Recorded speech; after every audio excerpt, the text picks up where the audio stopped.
Thank you for having me. My name is Eric Ernst. I'm a cardiologist at University of Minnesota HeartCare in Edina primarily. I also work at Fairview Northland in Princeton and some occasionally down at Burnsville at Fairview Ridges. And I'm the medical director of our heart failure program, which we call the CORE Clinic, which stands for Cardiomyopathy Optimization, Rehabilitation, and Education. And I work with Chris Manchin, who's here today as well, who's our clinical director, and a couple of our core clinic nurse specialists as well.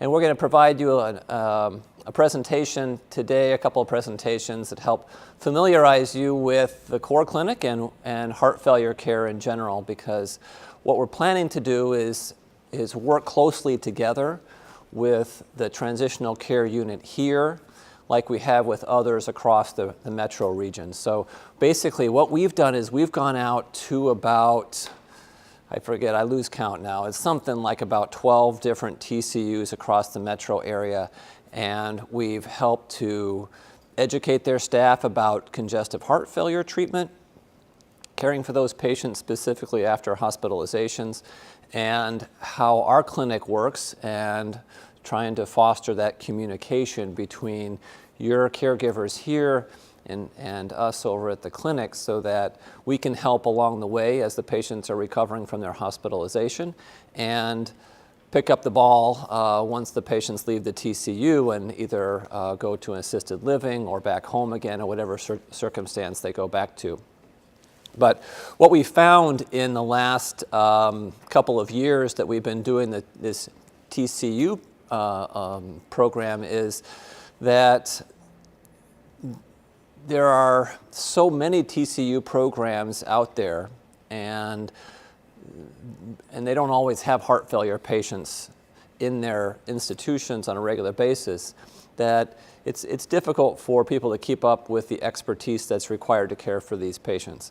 So what we're trying to do now is we're realizing that we need to focus our efforts a bit more in terms of looking at specific TCUs where we'd like to direct our patients that have congestive heart failure once they leave the hospital, so that they get the optimal care and we can form better relationships with those places. So hopefully be able to build a stronger relationship that way. So we're going to focus one of our primary TCU sites here at the Ebenezer Aurora complex. I'm not sure what we're calling this now. Are we calling it Aurora? Are we calling it Ebenezer? Calling it Aurora? Okay. So we're going to have to work out some of the details in terms of how that relationship is going to work regarding how much of a role we're going to play in patients' care, how much the geriatricians are going to work with us, and whether the hospitalists are going to play a role as well in some of these patients. But we're really hoping to be able to use this as kind of a step-down facility where we have patients who are hospitalized with an acute care episode in the hospital and then continue that care here once they've been stabilized. So that's going to be a work in progress. I think it's going to be a new model of how we take care of congestive heart failure patients, continuing a hospitalization across two different institutions, basically, whereas this will be the tail end of that where patients are stabilized. But that's all to be decided and to be worked on here together as a group. For now, what I would like to talk about is disease management of congestive heart failure. So, what is congestive heart failure? Well, it's a chronic disease. In cardiology terms, it is the chronic disease that we manage most often in the cardiology clinic.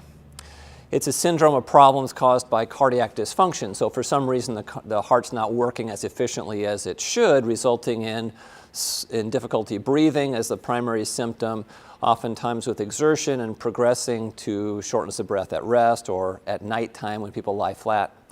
Swelling, fatigue, chest discomfort, a variety of other symptoms, also very common with congestive heart failure. There are a couple of different types of congestive heart failure that I want to draw your attention to in kind of broad categories. One is referred to as heart failure with preserved ejection fraction, and ejection fraction is a measure of the heart pumping function. So it's patients with preserved heart pumping function measured by an ejection fraction. The ejection fraction is the fraction of blood pumped out of the heart with each beat. And a normal ejection fraction is 55% or above. But if patients have near normal ejection fraction, they're still considered in this group of preserved ejection fraction, say ejection fraction greater than 40%, but still may have congestive heart failure. And we'll talk more about why that is a little bit later on. And then there's the group that you may be more familiar with is the group of reduced ejection fraction or systolic dysfunction heart failure. So the heart failure with preserved ejection fraction, you might hear it called diastolic dysfunction heart failure or HFpEF heart failure with preserved ejection fraction as an acronym.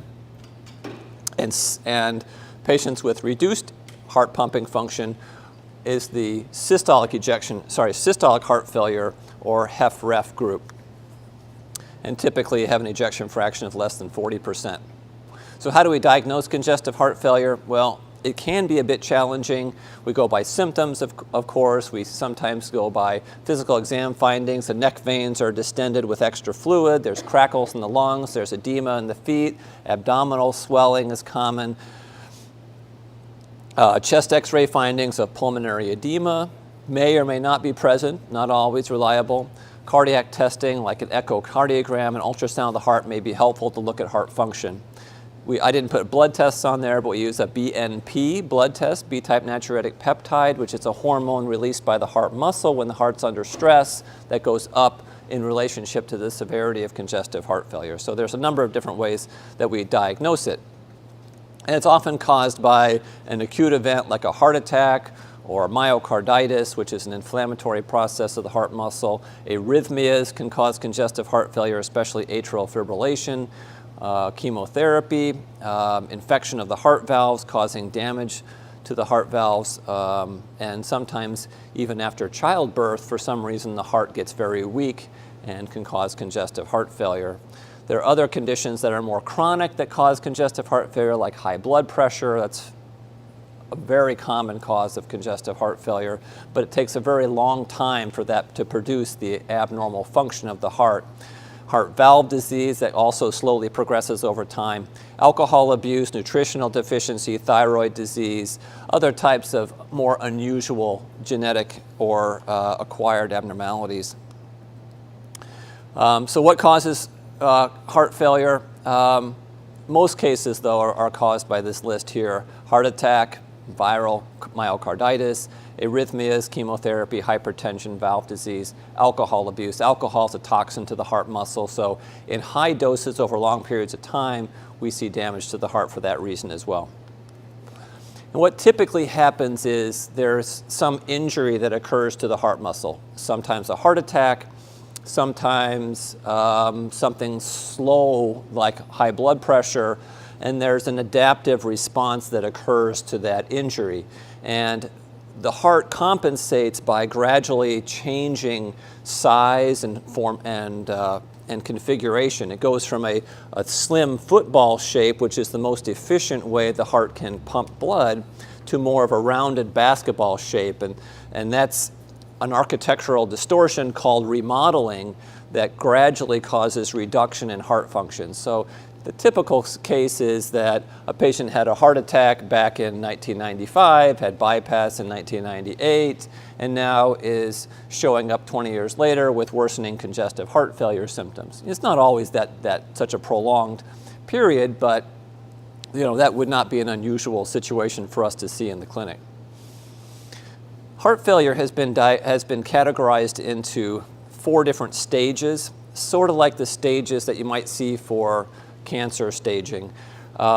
These have been defined by the American College of Cardiology and the American Heart Association to try to get people to understand this progression of heart failure from stage A, which are the high-risk patients for developing congestive heart failure who may have hypertension or coronary disease, but don't necessarily have heart damage or decreased heart function at this point yet, to stage B, where they do have some abnormality of their heart function, but not necessarily symptoms of congestive heart failure yet. They're asymptomatic heart failure patients. To stage C, which are the symptomatic patients. And these are the ones that we typically see in the clinic, the congestive heart failure patients who have enlarged hearts, decreased heart pumping function, valvular disease, something that's causing the inefficiency of their heart function associated with the symptoms I mentioned before of congestive heart failure. And then the stage D is reserved for the refractory or end-stage patients. Some of these don't respond well to our standard therapies, and we need to refer them for a heart transplant or an implantable heart pump, or consider that there isn't much more to be done and talk about palliative care or hospice care. This is a tough slide to see. It's basically the same staging system that I just referred to on the previous slide. You can see that on the top, stage A, B, C, and D, and the recommendations for treatment options or therapies below that. And the general treatment program here for stage A is to address those risk factors, like treat their high blood pressure and high cholesterol and so forth, to prevent them from getting heart disease. Stage B is to initiate treatment that can help preserve heart function so it doesn't progress to a symptomatic heart failure condition. Stage C is where I want to focus. Stage C is our symptomatic heart failure patients, if you recall. And we have specific drugs that we like to use that we know that can help those patients, at least in terms of improving or stabilizing heart function or treating congestive heart failure symptoms. I categorize these groups of medications into two broad categories. The symptom-modifying drugs, those are the medications that can help patients with congestive heart failure feel better. So the symptoms are what we're focusing on here. So if they're short of breath or have swelling, we can use diuretics, nitrates, vasodilators, digoxin, these kind of medications to help improve those symptoms. In other words, decongest the patient, take off that extra fluid so they don't feel as bad. And then there are disease-modifying medications, and these medications are medications that can actually reverse the congestive heart failure process.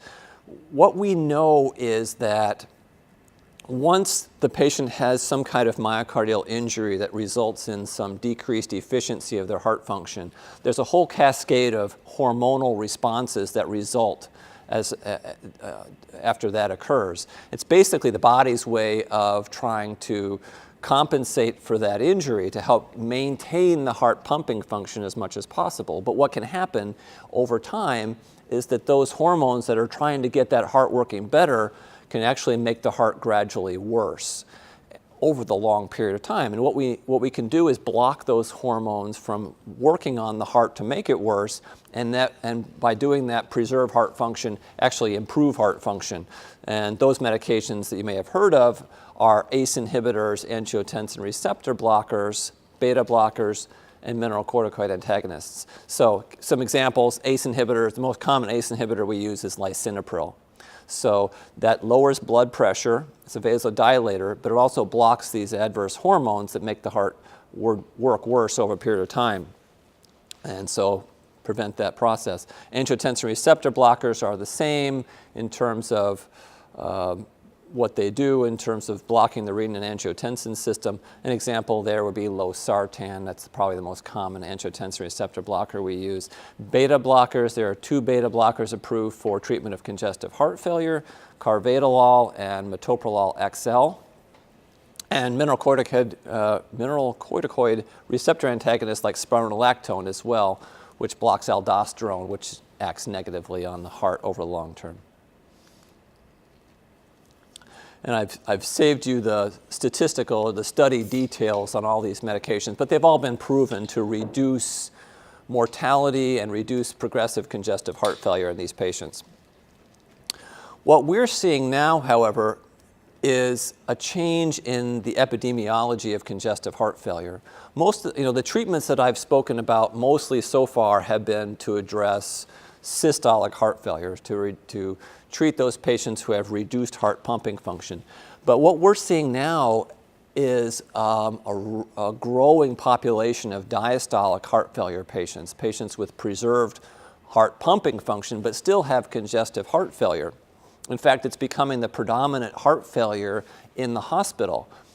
The number of patients admitted to the hospital with preserved ejection fraction is about the same as the number of patients admitted with heart failure with decreased ejection fraction.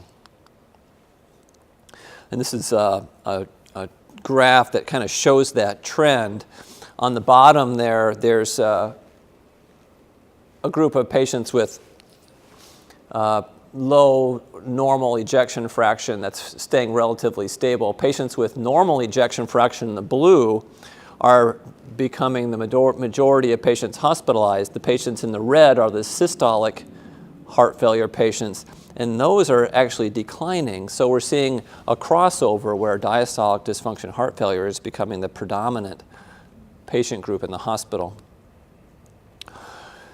Compared to the patients with systolic heart failure, or HFrEF, the patients with diastolic heart failure are more than twice as likely to be female, so more women with diastolic heart failure. They tend to be older, 4 to 8 years older, and more than half of those are over 70 years of age. Like I said before, they're equally likely to be admitted or readmitted for heart failure. They're more likely to be readmitted to the hospital after a congestive heart failure episode for other reasons, for non-heart failure reasons. And they have a very similar one-year mortality, which you can see is very high compared to systolic heart failure patients, close to 30%.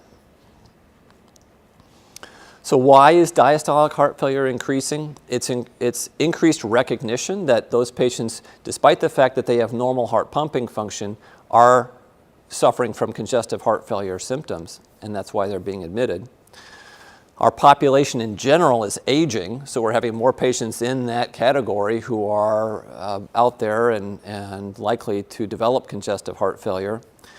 And there's an increased prevalence of risk factors in that aging population, like hypertension and diabetes, obesity, anemia, atrial fibrillation, which is a common cardiac arrhythmia that can cause congestive heart failure. And a lot of these patients have evidence on their echocardiogram that they have abnormal heart function. Despite the fact that their pumping function is normal, the other phase of the heart function, the filling phase, is abnormal, and that results in increased pressures within the heart, which translates into congestive heart failure. It's estimated that 11 to 15% of patients over the age of 65 will develop heart failure within 5 years. So a very common problem. And in fact, the number one DRG, or the number one Medicare diagnosis for hospitalization in that Medicare population across the country. More than pneumonia, more than atrial fibrillation or heart attack or anything else. And really, I think the main reason that we're seeing so much diastolic heart failure is because it's the comorbid conditions that patients have that lead to worsening of their heart failure condition and cause their hospitalization. 74% of Medicare patients discharged with a diagnosis of heart failure have at least one comorbid condition, one other major disease, and 55% of those have at least 5. And we're talking about kidney disease, pulmonary disease like COPD, diabetes, anemia, obstructive sleep apnea, coronary artery disease, heart attack, arrhythmias like atrial fibrillation, and so forth. And it's clear that the admission rates and the mortality increase with the number of comorbidities. So let's get back to this diastolic dysfunction concept. I use this analogy with my patients when I see them in the clinic. They ask me, my heart pumping function's normal. Why do I have congestive heart failure? It's the water bottle versus the balloon sort of concept. When you have a water bottle that's made of thick rubber and you're trying to blow it up like you would blow up a balloon, it takes a ton of pressure. You can't expand it very far. but if you can expand it a little bit, it'll pump that air right back out again very quickly. So it's the filling phase that's really a struggle, trying to get that water bottle inflated, but the pumping phase is excellent. A thin-walled balloon, you can pump that, you can blow that up easily, expands easily, but it pumps just as well as the water bottle if you get it filled up. So it's the filling phase that's the problem. And this is what we see physiologically.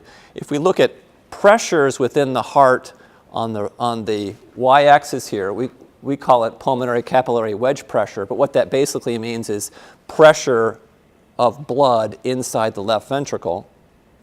And on the bottom, you see left ventricular end diastolic volume, which means how much blood you've put into the heart to fill it. What diastolic dysfunction patients have is a rapid increase in filling pressure with very little increase in volume of their heart.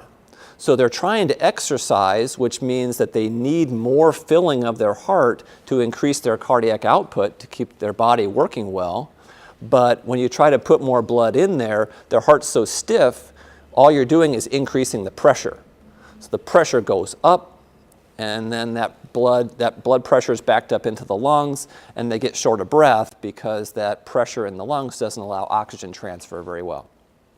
Whereas a normal situation with rest to peak exercise, the ventricle relaxes, it increases in size, it fills more easily, and the pressure just goes up slightly, if any at all. So what causes diastolic heart failure? Thickening of the heart muscle due to chronic hypertension is probably the most common cause. So it's just like a weightlifter's muscles. They lift a lot of weight, kind of like me, get big muscles. No laughs at all. Put everybody to sleep already. All right, sorry. So lift a lot of weights, get big muscles. The heart does the same thing. The heart muscle gets thick, and that makes it very stiff, and it fails to relax properly when it's big and stiff like that. Like, have you ever seen a weightlifter run? It's kind of funny. It's that increased stiffness that prevents the muscle from extending and expanding the way it should.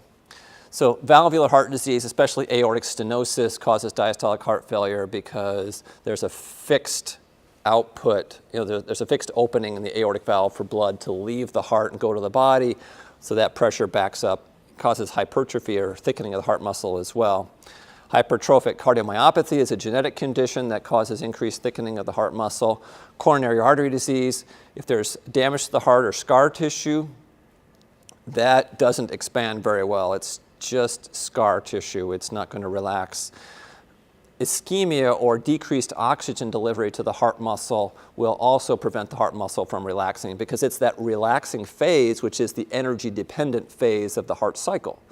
When you want a heart muscle to relax, you have to uncouple fibers in the heart muscle, and it requires oxygen or ATP to do that uncoupling to relax.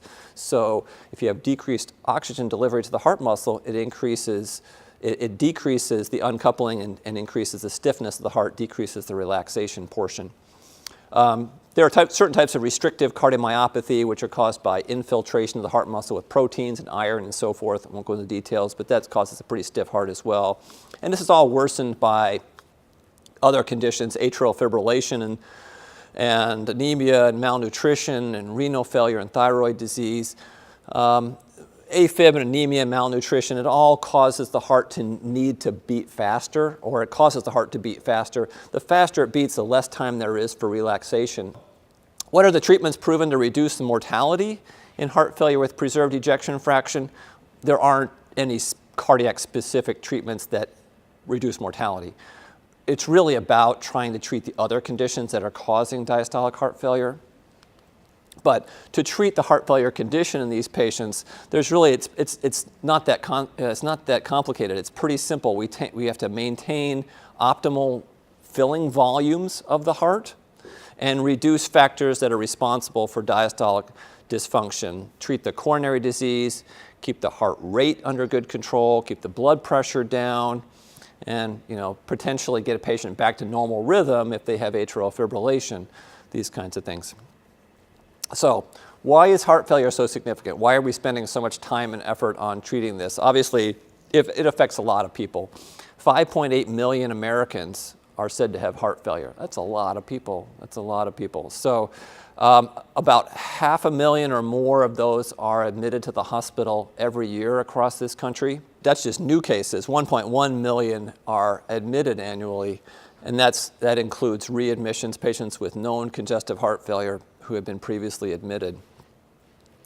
That consists of 65 million days in the hospital for heart failure patients each year, and it takes about $37 billion of our healthcare budget to take care of these patients.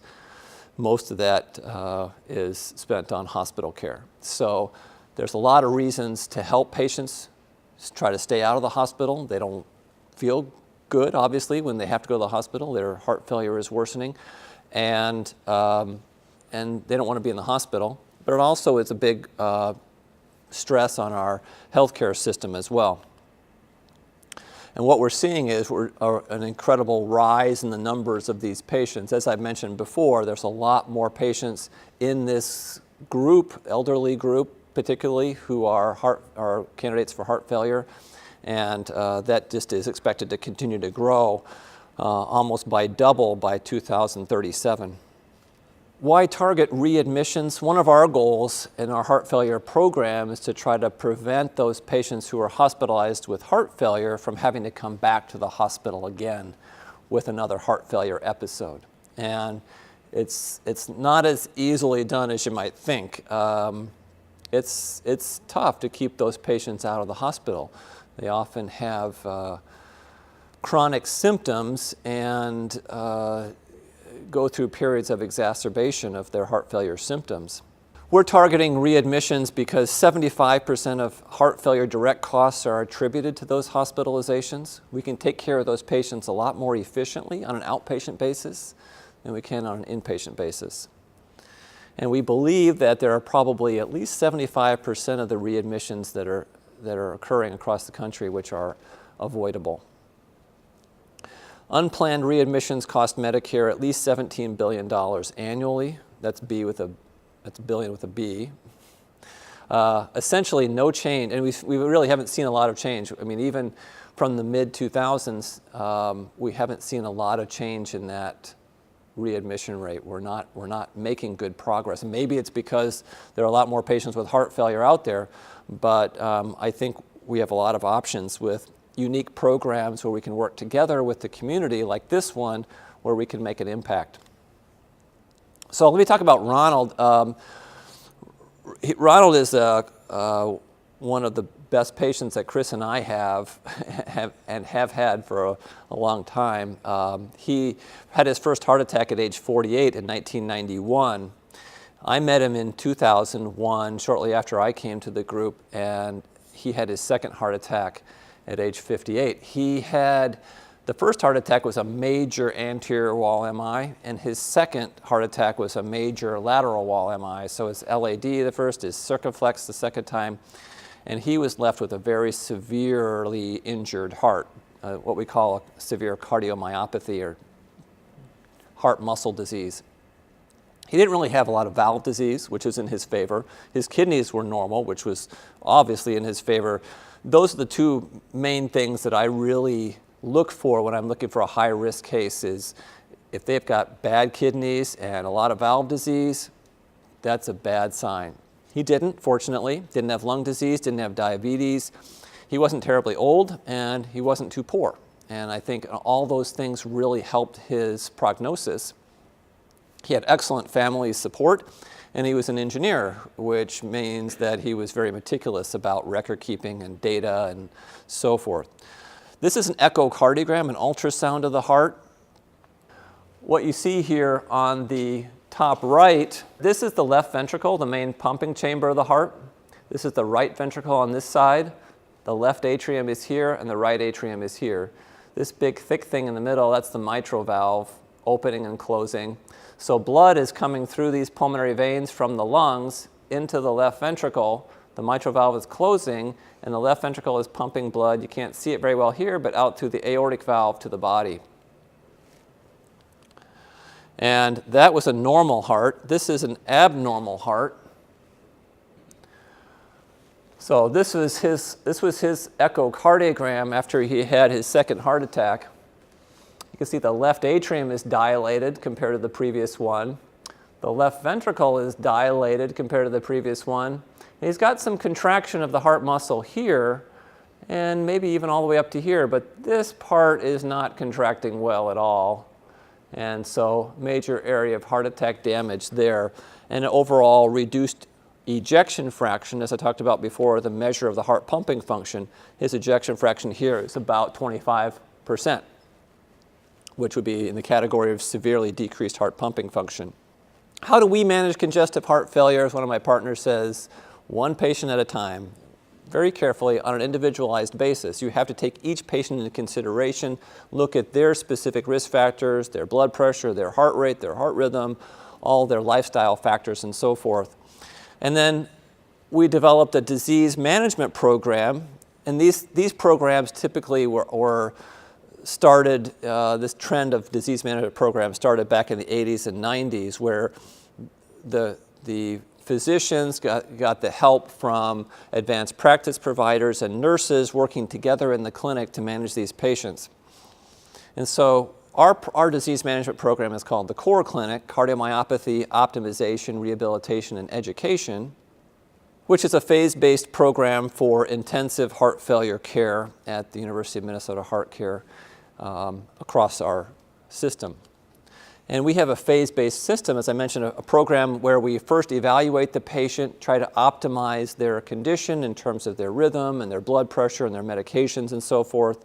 We talk about resynchronization in phase 3, and resynchronization means trying to get their heart to beat all together at once using electronic devices like a defibrillator or a pacemaker. And then once they've stabilized, they enter phase 4, and if they have some exacerbation in heart failure, they move on to stage 5, and we start the process over again at whatever stage we feel is best. So we provide careful care, not hurried care. That's one of Chris's mantras. You'll hear her talk about that, I'm sure. So we provide a visit where the first 30 minutes of the visit is the nurses who go in and try to talk to the patients about their lifestyle and their medications, try to provide some education about how to manage this condition, and the second half of the visit being spent by the APP talking about their medications and their medical condition.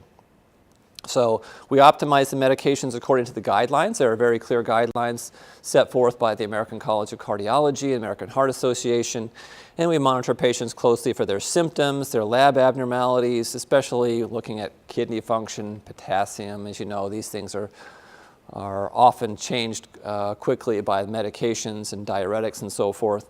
Try to understand each patient's lifestyle, because their lifestyle has a lot to do with how well their disease is managed. We try to make them aware of what their medications do, how their diet impacts that, and try to encourage them to exercise. And then, try to engage them in their own medical care, and I think that's really a key to managing congestive heart failure in general.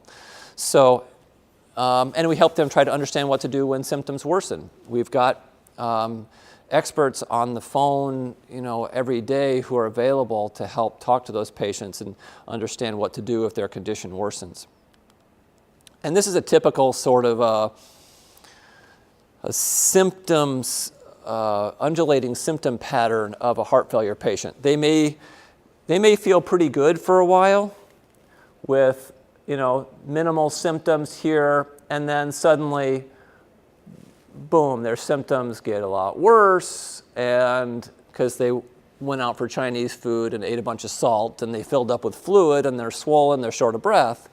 So we give them a bunch of diuretics, and their symptoms get better, and they plateau for a while, and then something else causes them. They get atrial fibrillation or something, and they take a plunge again, and they get worse, and we try to see them in the clinic if we need to, and get them back better again, and maybe they'll stabilize, but not quite as good, and then try to figure out what else we need to do to help them. So this is congestive heart failure. It's not just, steady state most of the time. It's up and down, managing symptoms and helping them try to figure out how their lifestyle related to those changes in symptoms so that they understand that those things go hand in hand. We know that we can help improve the prognosis of congestive heart failure patients. We have medications that can do that. We have defibrillators that can help prevent them from dying of sudden death, because that's a real concern for patients who have worsening cardiomyopathies. If their heart pumping function is severely decreased, a defibrillator might be recommended to help prevent an arrhythmia from causing their death suddenly. And we have CRT devices, like I mentioned before, resynchronization devices, which can help improve the synchronization of their heart function to help improve their symptoms as well. But we know that if they're hospitalized, that's a negative prognostic sign, and we need to take that seriously. There's a pretty high risk of mortality during the hospitalization itself, 2 to 7% across the nation. 5 to 15% of that mortality, is a 5 to 15% increased risk of mortality in the first 90 days after hospitalization, and ongoing morbidity after that, with another 27% readmission rate within the next 30 days across the country. So heart failure, the bottom line is heart failure hospitalization is an ominous sign. There's a threefold risk of death after heart failure hospitalization. So what we want to do is we want to recognize who is going to be at risk for hospitalization and address those patients specifically. It's a diverse group of sick heart failure patients, that's for sure. Half of them may have normal heart pumping function, and half may have reduced heart function. And a lot of it has to do with worsening of chronic heart failure condition. Some people come in with heart failure as a new diagnosis, and some end up with advanced or end-stage heart failure. And like I said, we have to think about whether that's the case and start talking about palliative care or hospice options for those patients. So cardiac injury and worsening renal function are often causes of worsening congestive heart failure, but the hallmark of a hospitalized patient typically is congestion. They fill up with fluid, and that's why they're in the hospital, so we have to take that fluid off. But if we recognize that they're filling up with fluid well enough ahead of time, then we can identify before they get hospitalized that they're going to be hospitalized if we don't intervene.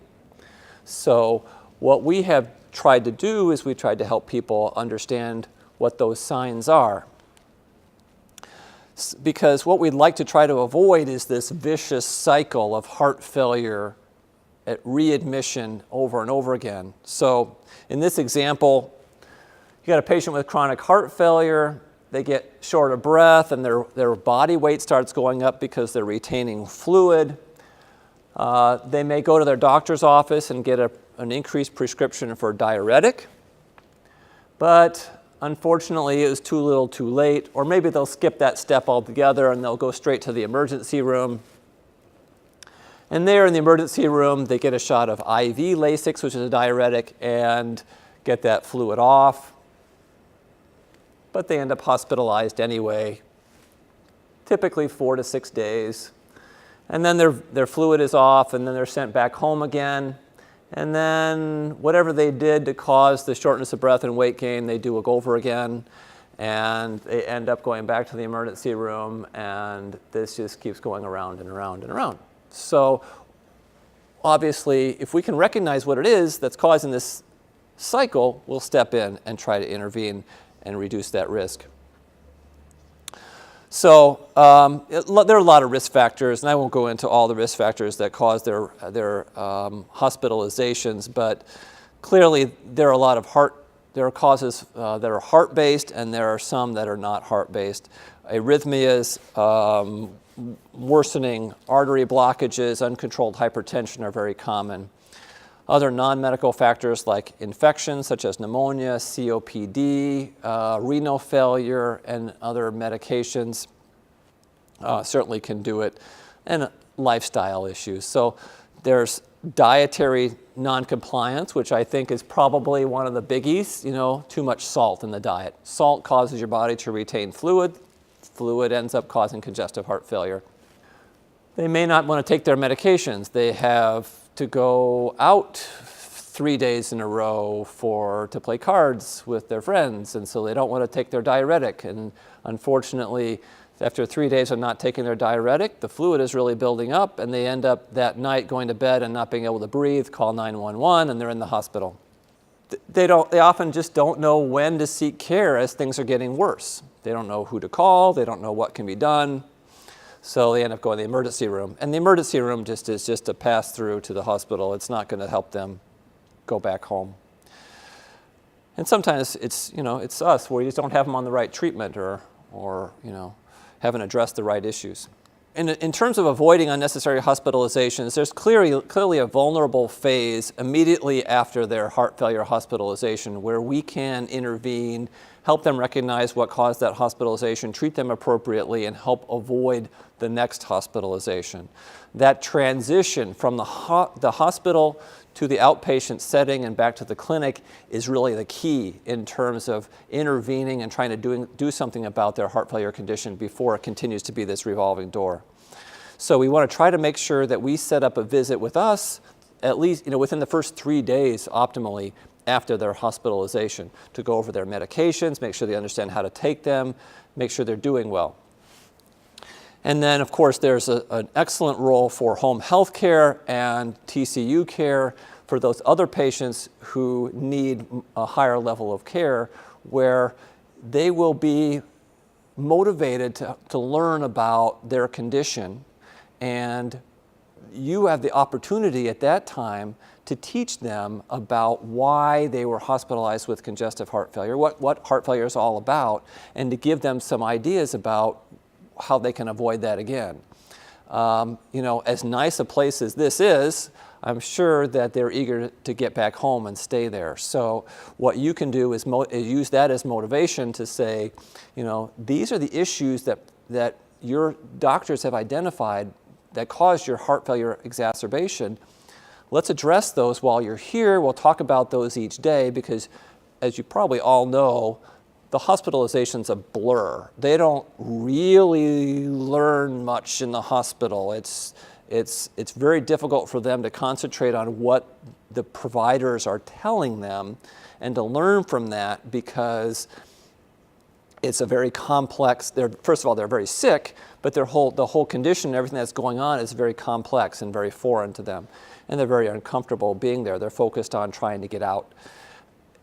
Here, it's a little more comfortable. You have more time to talk and give them more time to ask questions and understand what happened and how they can avoid it again.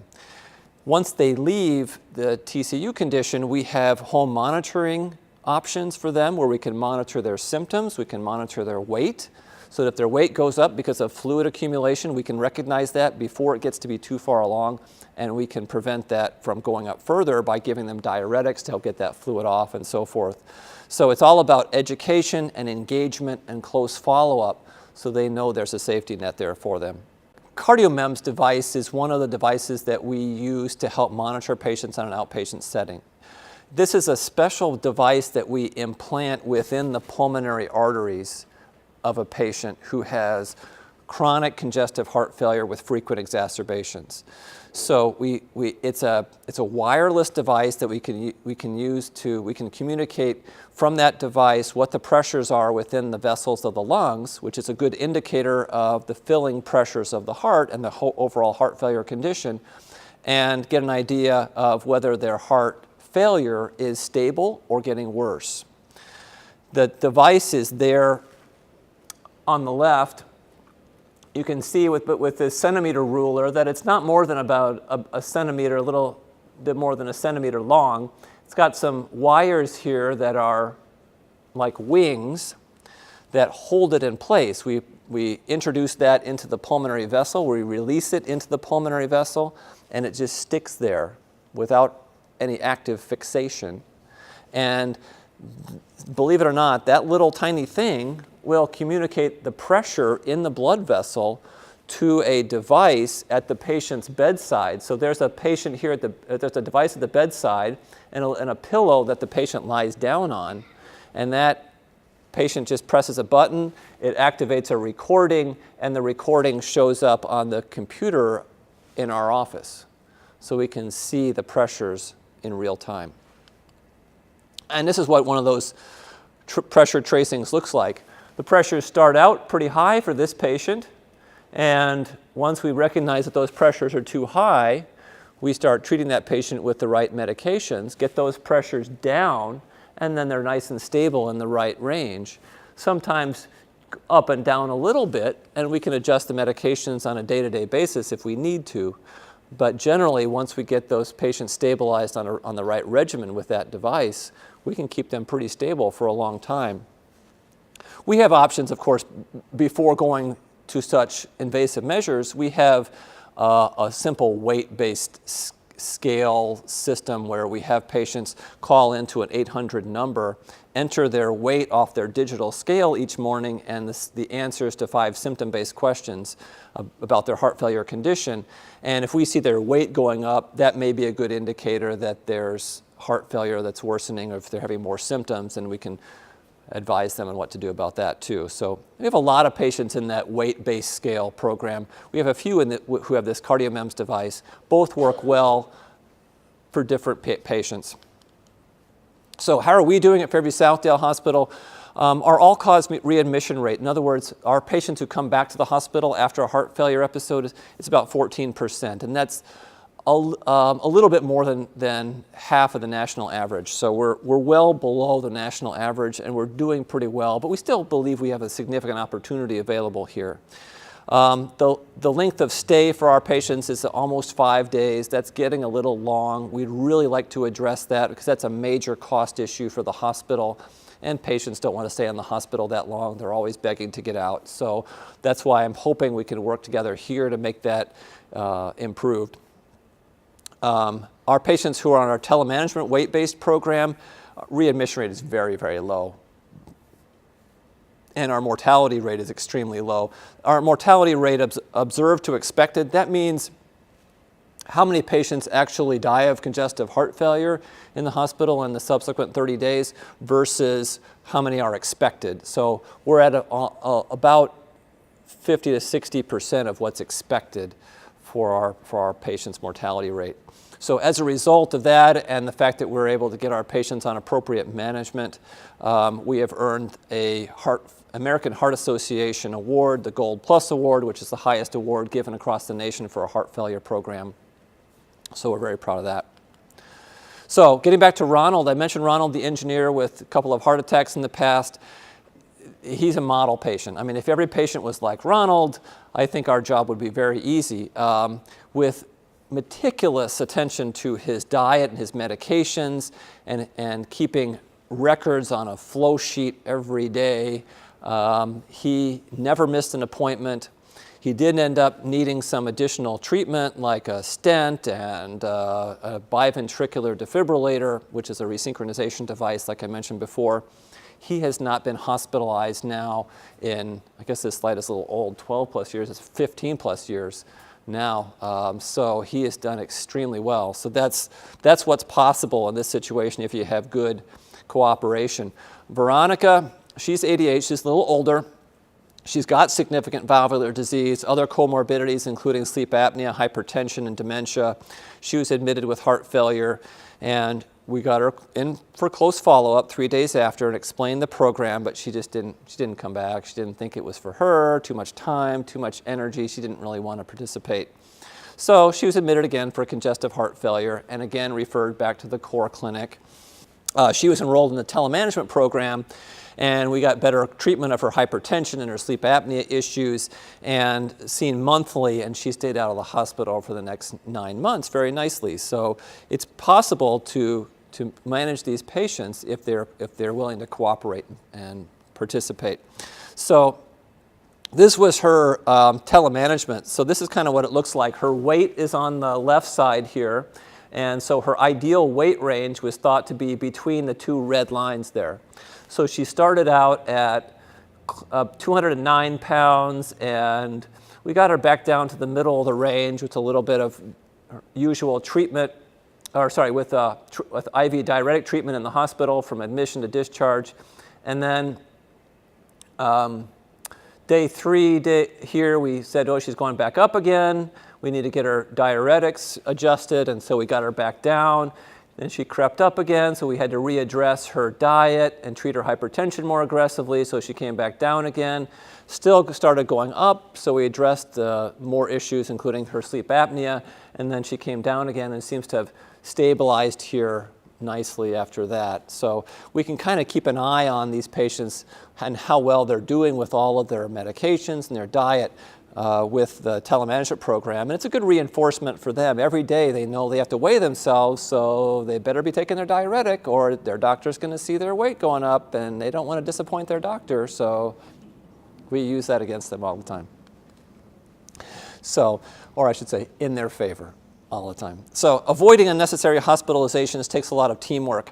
We need to communicate effectively with other providers and caregivers and use our care coordinators at the hospital to help make these connections. We need to try to develop observation unit strategies for patients. We need to try to keep as many patients out of the hospital as possible. So we have a number of different programs that we're putting into effect here for our heart failure program. But sometimes the care is still frustrating and futile for us and for the patient, and at that point we need to start talking about palliative care and hospice options as well. Or if they're young enough and a decent candidate, we might refer them for a left ventricular assist device or transplantation at the University of Minnesota. So our challenges are the advancing age of our patients with mounting comorbidities, which raises the risks. We need to try to reduce mortality by decreasing that risk of hospitalization. We're unfortunately seeing our length of stay in the hospital rise as these patients become sicker and sicker and sicker. The more we keep the healthier ones out of the hospital, the more it's just the sick ones in the hospital, and that makes it difficult because the average length of stay then is going up and our readmission rate is also going up. There are a lot of geographic, socioeconomic, and educational issues that we struggle with, and those are always going to be challenges. So I just thought this was an interesting cover. The 30-day readmission statistic. Their question is this a lousy quality metric in heart failure? Just a little editorial, but yeah, it's a lousy metric for us because we do a good job with heart failure patients. We keep our healthy ones out of the hospital, so our readmission rates are going to be a little bit higher simply because of that. But I guess it pushes us farther, motivates us to do even better. So in conclusion, patients with heart failure are each unique and require a comprehensive, personalized program designed to optimize their proven therapies, provide them some education and about lifestyle and their treatment options, address their comorbidities and communicate with other providers about those issues. We need to monitor patients closely on an outpatient basis and plan for hospitalizations and transitions of care that can help prevent those hospitalizations going forward. So this is a map of heart failure death rates across the country. You don't want to be living down here. You're much better off if you're living up here. That's the bottom line. So, questions? You can relax. That's all I've got.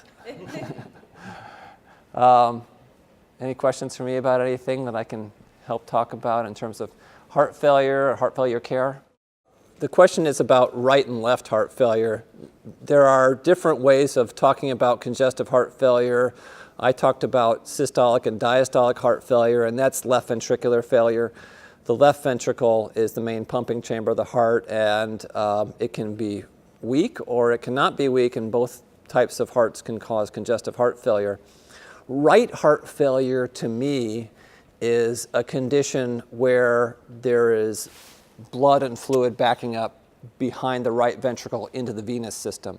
So if you recall, the circulation of the body, blood is returning to the heart through the venous system. The oxygen has been taken out of the blood already, and it's returning to the heart and the lungs to get oxygen to go back out through the arterial system to the body. Well, if blood is coming back to the heart to get more oxygen, but the pressure is so high pushing back on that blood, unfortunately, it's going to have a hard time getting through. The result of that high pressure, and it can occur from the left ventricle, like I mentioned, high filling pressures back up into the lung vessels. The lung vessels are being fed by the right ventricle. The right ventricle is not created to handle high pressure. It's created to handle volume, but not high pressure. So it's a thin-walled structure relative to the left ventricle. That high pressure that's coming back against it from the left ventricle, or if there's a lot of destruction of lung vessels from lung disease like COPD, also creates that same high pressure pushing back on the right ventricle. The right ventricle becomes enlarged, dilated, doesn't pump well. The tricuspid valve is pulled apart, and you get, instead of the right ventricle pumping blood forward, when the right ventricle contracts, it pumps blood backward into the body. And the result is congestion in the liver, abdominal fluid, and lower extremity edema. So the hallmarks of right heart failure are those things, the abdominal distension and edema, fluid overload signs. But right heart failure can be a result of left heart failure, or it can be a result of chronic lung disease, which we call cor pulmonale. So it's a manifestation of heart failure, but it can occur in isolation as well. It can be systolic heart failure too that produces right ventricular failure. So anything that produces high pressures in the lungs, whether it's systolic heart failure, diastolic heart failure, or chronic lung disease, or pulmonary embolism acutely, or inferior infarction with right ventricular infarction, anything that produces high pressures within the right ventricle will cause that right heart failure syndrome of fluid buildup in the body. And our treatment is diuresis, is getting that fluid out. That's really all we can do. It's a very difficult situation to treat because we take the fluid out of the venous, or out of the body, it comes out of the arterial side, it comes out of the kidneys. That's the only way we get diuresis. But that's on the arterial side. So we're taking fluid out of the arterial side, but the backup is behind that. The backup is venous backup. And so we're not really doing anything to help promote blood flow through the lungs to get to the kidneys. So we end up decreasing blood flow in the arterial system, which decreases renal perfusion and causes kidney failure. So it's a very difficult situation to try to treat because we have to diurese someone so slowly to get that. I mean, they have huge edema going on, but we have to take that fluid off so slowly because all that edema is in the interstitial tissue, not in the arterial system. And we have to get it slowly back into the circulation to get it out through the kidneys. I certainly have had patients who have had severe congestive heart failure at age 35. Yeah. And in fact, I saw one yesterday who is 39, who had probably one of the worst hearts I've seen in a long time, 9.1 centimeter ventricle. You know, normal's up to 5.8. His was almost twice normal size, and his ejection fraction was 20%. And this was a very, very serious heart problem. We did a cardiac MRI, which is a way to look and see if there's heart muscle damage or what might be causing the heart failure. And it was not heart attacks. It was probably, he was unfortunately abusing methamphetamines. And this was probably a methamphetamine-induced cardiomyopathy, but one of the worst I've seen. So that's one of the reasons I see young people with severe heart failure. We sometimes see it, it's very rare, but you know, after pregnancy and even women who are in their 20s. So yeah, and valvular disease, birth defects like holes in their heart and things like that can cause congestive heart failure at a young age. There's a number of different possibilities. Oh, there's no question. Their prognosis is going to be better just because they haven't had, 60 years of wear and tear on their kidneys, and they haven't smoked forever, and their bodies are generally much more resilient than the generally older patients that we usually see. Okay, good. Thank you for your attention. Thank you.